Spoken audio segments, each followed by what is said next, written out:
అందరికీ నమస్కారం. శ్రీమాత్రే నమః. తంత్రం అంటే మరేమో కాదండి. తంత్రం అంటే ఒక ఉపాయం.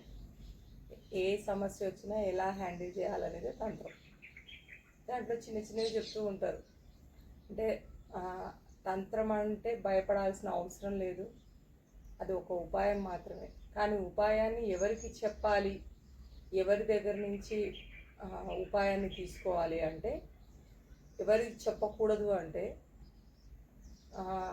చాలామంది చిన్న తప్పు చేస్తారు. ఏదైనా ఉపాయం తెలిసిందంటే ఎవరికైనా చెప్తారు. ఉపాయం అనేది సాధారణ విషయం కాదు, అది ఒక సీక్రెట్ లాంటిది. అది బాగా గుర్తుపెట్టుకోవాలి. అంటే ఎలాంటి ఉపాయాలైనా రెమెడీస్ చెప్తున్నారు అంటే దాని ఉద్దేశం ఏంటి? దాంపత్యంలో భార్యాభర్తల మధ్యలో ఏదైనా గొడవ కావచ్చు, స్నేహితుల మధ్యలో గొడవ కావచ్చు, లేకుంటే స్నేహితులు కూడా మోసం చేయొచ్చు. కానీ వాళ్ళని మనం గుర్తుపట్టేసి మనం చేసేది. ఇంట్లో కూడా ఇంకొకటి నమ్మకం ఉండాలి. ఏదైనా ముఖ్యంగా నమ్మకం ఉన్న వాళ్ళకి మనం చెప్పాలి. లేదా పని అయిపోయింది అనుకోండి, ఇంకో మాట మాట్లాడతారు. దాంపత్యంలో భార్యాభర్తల మధ్య, స్నేహితుల మధ్య చెప్పుకొని ఉంటాయి. వాళ్ళ మధ్య పరిస్థితి స్థిమితం కావడం కోసం ఇతరులను అడిగేది ఉంటుంది. నేను ఎలా వ్యవహరించాలి, ఏం చేయాలి అన్నది. ఇవన్నీ ఒక చిన్న సీక్రెట్స్. ఎవరికి పడితే వాళ్ళకి చెప్పుకున్నాం అనుకోండి, ఆ నమ్మకం లేని వాళ్ళకి చెప్పేవంటే నెగిటివ్ మాట్లాడుతూనే ఉంటారు, ఎగతాళి చేస్తారు, లేదంటే దాని విలువను తగ్గిస్తారు.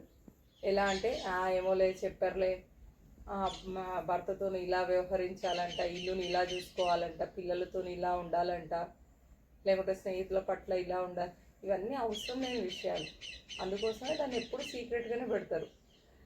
అది బాగా గుర్తుపెట్టుకుంటే మళ్ళీ ఆ ఉపాయాలు ఎవరికి చెప్పాలి? మన ఇంట్లో సమస్యలు ఉన్నప్పుడు, మనం టెన్షన్ ఉన్నప్పుడు, లేదా ఇంటికి ఏదైనా దుష్ప్రభావం తగిలినట్టు అనిపించినప్పుడు, లేకుంటే ఎట్లా దీంట్లో నుంచి బయటపడాలనుకున్నప్పుడు మనకు కావాల్సిన మనుషులకు మనం చెప్పుకోవాలి. అప్పుడు నిజంగా వాళ్ళు తీర్చగలుగుతారు. అంటే మనం ఏమైనా చెప్పాలి, ఇంకా మనల్ని ప్యానిక్లోకి తీసుకెళ్ళిపోయారు అనుకోండి, ఉన్న దాంట్లో నుంచి ఇంకా పడిపోతాం. అందుకే దాన్ని తంత్రం అంటారు. అంటే తంత్రం అంటే దాని మీనింగ్ ఏంటంటే సీక్రెట్, ఒక్కొళ్ళ నుంచి ఇంకొకళ్ళకి తెలిసేది. ఈ ఇద్దరి మధ్యలో నడిపే దాన్ని తంత్రం అంటారు. అదొక మాయ అన్నమాట. ఆ మాయని తంత్రం అంటారు. అంతేగాని అందరికీ చెప్పేదాన్ని, తిరిగేదాన్ని కాదు. అదే పెద్ద రహస్యము, లేకుంటే ఏదో జరిగిపోతుంది, ఇది కాదు తంత్రం అంటే మీనింగ్.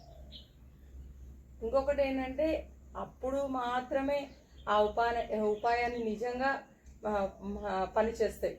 మన జీవితంలో మంచి మార్పులు తీసుకొని వస్తాయి. ప్రతి ఉపాయానికి ఒక శక్తి ఉంటుంది. దాన్ని సరైన వ్యక్తికి చెప్పినప్పుడే ఆ శక్తి పనిచేస్తుంది. అది ఒక సహాయం, ఒక దారి చూపే దీపం లాంటిది అయిపోతుంది. కానీ మిగతా వాళ్ళు అట్లా అర్థం చేసుకోరు. ఉంటారండి.